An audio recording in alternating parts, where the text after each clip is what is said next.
மேலானவர்களே, நிறைய சொல்லியிருக்கிறாங்க ரசூல் ஸல்லல்லாஹு அலைஹி வஸல்லம். இதெல்லாம் யாருக்காக?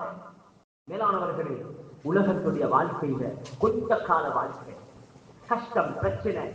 நல்லவர்களுக்கும் கஷ்டம் தான், கெட்டவர்கள் மட்டுமல்ல கஷ்டப்படுறாங்க. அல்லாஹ் குர்ஆன்ல கேக்குறானே, அஹஸிபன் நாஸு ஐ யுத்ரகு ஐ யகூலு ஆமன்னா வஹும் லா யுஃப்தனூன். மக்கள் என்ன நினைச்சு கொண்டிருக்கிறாங்க? அவர்கள் ஈமான் கொண்டுட்டோம் என்று சொன்னதற்காக கஷ்டப்படுத்தப்பட மாட்டார்கள் என்று நினைச்சு கொண்டிருக்கிறார்களா? நல்லவர்களும் சோதிக்கப்படுவாங்க.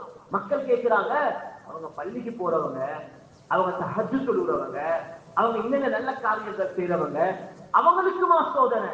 ஓ, சோதிப்பான். நபிமார்களை சோதித்தான். நபிமார்கள் எல்லாம் கஷ்டப்படுத்தினான், சஹாபாக்களை கஷ்டப்படுத்தினான். இன்று வரைக்கும் பார்க்கிறோம், பலஸ்தீன்ல இன்னும் எத்தனையோ நாடுகள்ல நல்லவர்கள்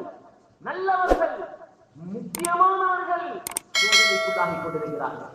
இது சோதனையின் உலகம், இது கஷ்டங்கள் கொடுக்கக்கூடிய நாட்கள் தான். ஆனால் மேலானவர்களே,